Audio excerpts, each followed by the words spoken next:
Mesdames et messieurs, bonjour et bienvenue dans Focus économique. Libérer le potentiel du secteur privé marocain, une analyse de la dynamique des entreprises et de la productivité. C'est l'intitulé du rapport de la Banque mondiale et l'Observatoire marocain de la TPME. Selon ce rapport, le taux de survie des entreprises 5 ans après leur création est estimé à 53%.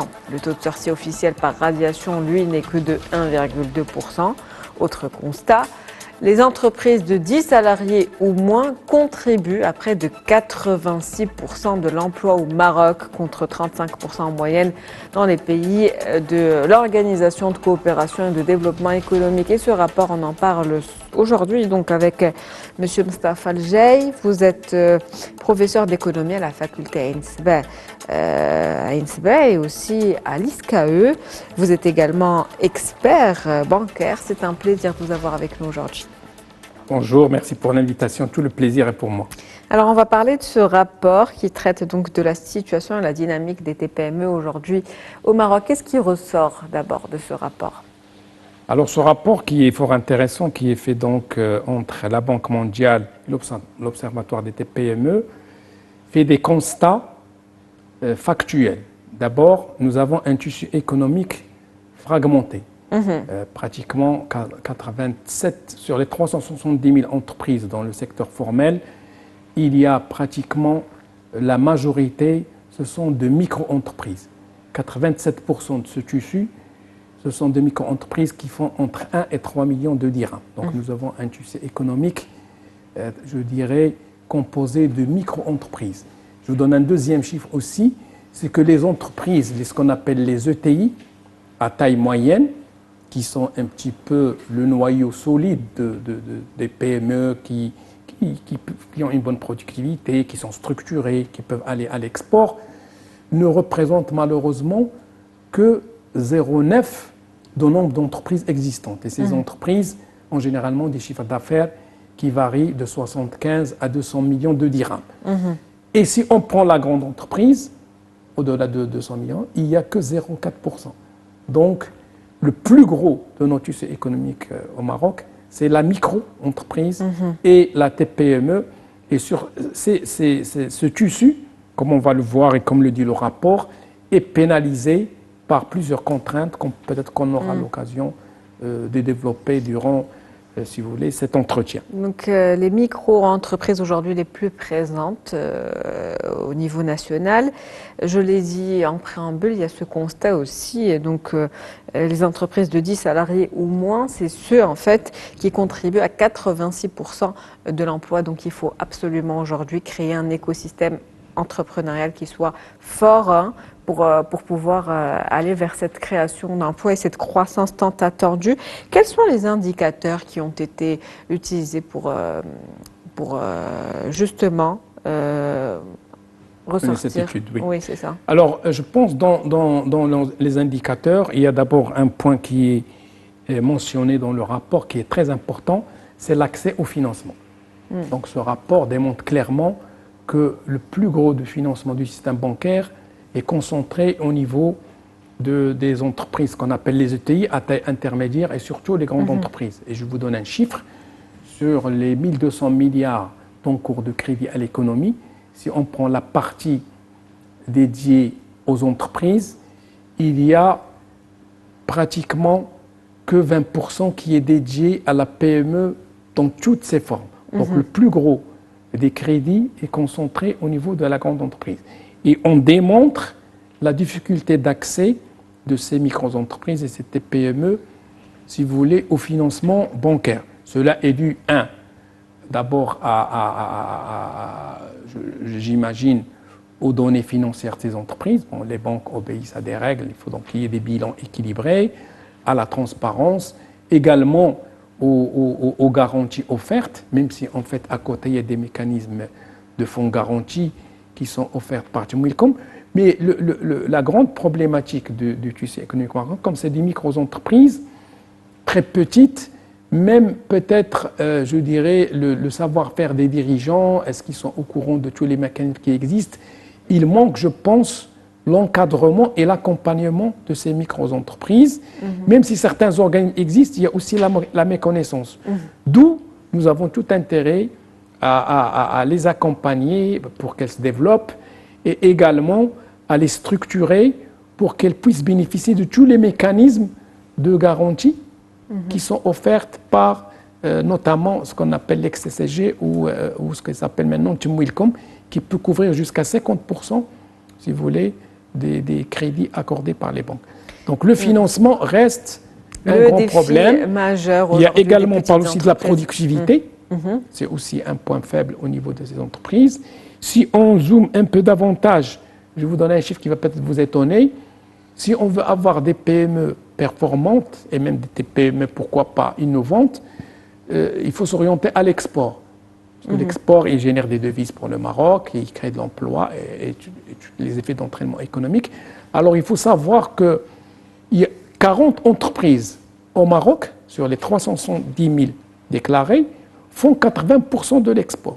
Donc ça veut dire que même nos entreprises ont du mal, si vous voulez, à exporter. D'où manque de compétitivité. Mais qu'est-ce qui fait qu'aujourd'hui c'est difficile d'exporter justement? Vous avez une question, vous l'avez dit, de financement déjà. Voilà, il y a d'abord la compétitivité. Vous êtes dans une compétition mondiale. Il y a aussi les coûts des facteurs de production. Il ne faut pas oublier que ce tissu économique fragile a subi la pandémie, les crises du Covid. Il y a même beaucoup de fermetures. Même si on le dit dans le rapport, le nombre d'entreprises qui sont en cessation d'activité, c'est-à-dire sur les 370 000, il y a beaucoup d'entreprises qui sont créées mais qui n'ont aucune activité. Absolument, et que le dirigeant ne veut pas les radier parce que la radiation, et ce rapport le dit, elle est coûteuse. Comme je vous ai dit, il faut faire des PV de cessation d'activité, il faut les déclarer, il faut une publicité, il faut aussi un commissaire aux comptes qui mentionne tout cela. Et le coût financier pénalise les dirigeants, si vous voulez, à radier ces entreprises. Donc, on a la création d'entreprises, mais on a beaucoup d'entreprises qui sont stériles, qui existent, mais qui n'ont aucune activité. Justement, autre constat, la stagnation, on va dire, de ces entreprises, jusqu'à 5 à 6 ans, c'est plus ou moins difficile à atteindre. C'est-à-dire que il y a un nombre incalculable d'entreprises, ou important, on va dire, d'entreprises qui sont créées très facilement, très facile de créer une entreprise. Mais elles n'arrivent pas tous à se pérenniser dans le temps. Donc après 5-6 ans, la plupart Une sur deux ne dépasse pas le cap de 5 ans. Pourquoi est-ce que c'est si difficile de pouvoir maintenir son activité au-delà de ces 5 ans, sachant que d'autres études parlent de 2 à 3 ans? Voilà, ici on donne un chiffre de 53% des entreprises qui dépassent le cap de 5 ans. Vous savez, quand une petite entreprise est créée, le plus difficile d'abord, c'est l'accès au marché. Très important. Il faut avoir des références. Même si au niveau des textes de loi, par exemple, je prends le marché public, là, il faut que le gouvernement fasse un effort, surtout si on veut avoir comme axe stratégique maintenant l'emploi, pour pérenniser ces entreprises. Comme vous l'avez dit, 87% de ces entreprises ont moins de 10 personnes. Si on veut pérenniser ces micro et petites entreprises, il faut leur faciliter l'accès à la commande publique. Même normalement 20% est dédié. Mais pour avoir cette première commande, c'est très difficile, très difficile. Moi, je pense que c'est l'accès à la première commande, aussi les coûts de structure, c'est très important. Et bien évidemment, il y a la concurrence, malheureusement, le rapport le dit, la concurrence déloyale de l'informel. Donc l'informel pénalise ces entreprises et ils ne sont pas compétitifs par rapport à quelques opérateurs qui sont dans l'informel, sachant que l'informel au Maroc reste quand même très important. Je pense qu'on en a parlé dans votre plateau. Et comme ils ne sont pas compétitifs, elles ne dépassent pas les 2, 3, 4 ans. Et après, elles ferment. Si je rajoute à cela aussi l'accès au financement, donc la situation se complique. Et il ne faut pas oublier aussi que le pouvoir d'achat local, parce que c'est une entreprise qui s'adresse au marché local, ils sont orientés demande locale, et le pouvoir d'achat des ménages au Maroc se dégrade avec l'inflation. Le plus gros des budgets des ménages maintenant est orienté à l'alimentaire, avec ces hausses de prix qu'on a connues. Effectivement, cette inflation importée d'ailleurs, bien sûr, exactement. Au vu de la conjoncture économique internationale et qui pénalise le pouvoir d'achat aujourd'hui marocain. Heureusement, on a réussi à stabiliser l'inflation. en espérant que ce pouvoir d'achat va s'améliorer d'ici, en tout cas l'année prochaine, Tout à fait. 2025. Donc la densité des entreprises qui a fortement augmenté.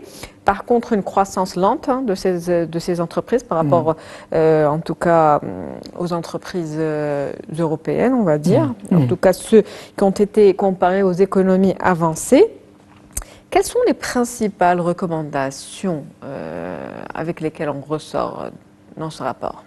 Alors, dans ce rapport, les principales recommandations, d'abord, il faut libérer le potentiel de ces TPME, TPME, des lourdeurs administratives, des contraintes de financement.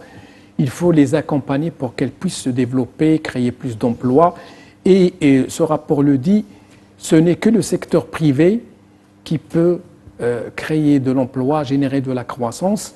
Il faut donc, comme je disais tout à l'heure, accompagner ces micro-entreprises, ces entreprises, à passer à un cap plus structuré et à passer à ce qu'on appelle une taille d'entreprise intermédiaire qui est structurée et qui a les moyens aussi bien de faire face à la demande locale qu'à l'export. L'idéal serait qu'on ait des petits champions nationaux, des pépites nationales qui peuvent... on a un grand potentiel vers le marché africain où il y a déjà, si vous voulez, quelques entreprises qui ont fait leur exemple avec la vision royale sur l'Afrique. On a également quelques entreprises structurées dans le domaine notamment de la confection textile qui exportent très bien sur le marché européen. Et vu la position géostratégique du Maroc, vers tous les accords de libre-échange, nous avons 52 accords de libre-échange et malheureusement tous ces accords sont déficitaires pour le Maroc. Un potentiel donc aujourd'hui à exploiter. Donc moi je dirais productivité, très important, innovation, accès au financement et surtout les libérer de toutes les contraintes, je dirais aussi administratives lourdes qui sont coûteuses pour ces micro-entreprises. Vous parlez de renforcer justement le secteur privé. Pour conclure, ce renforcement du secteur peut se faire à travers des partenariats peut-être publics-privés. Oui, les PPP. Et il y a un rôle que doit jouer certainement l'État pour accompagner cette nouvelle dynamique et cette impulsion. En tout cas, cet écosystème qu'on veut créer aujourd'hui au Maroc, celui des petites entreprises créatrices de valeur, d'emploi et de croissance. Exact, tout à fait. Tout à fait. Donc, comme vous l'avez si bien dit, par exemple, si je prends juste le texte de loi sur les marchés publics, 20% de la commande publique doit être dédiée aux PME et TPME. Donc, il faut c'est vrai que c'est peut-être difficile pour une entreprise pour avoir la première commande, parce que souvent on demande des références et tout, mais il faut trouver un moyen pour leur donner leur chance, leur donner une première occasion. Et il y avait une belle expérience qui est faite au niveau de la CGM. Très rapidement parce qu'on termine. Qu'on appelle la première commande.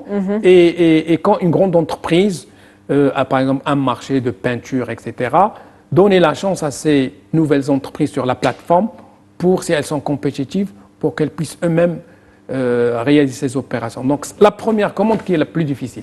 Merci à vous, Monsieur Mustapha El-Jay. Je rappelle que vous êtes professeur d'économie à l'université, faculté en tout cas de Ain Sebaa, Université Hassan II de Casablanca, professeur également à l'ISKE et expert bancaire. C'était un plaisir de vous avoir avec nous.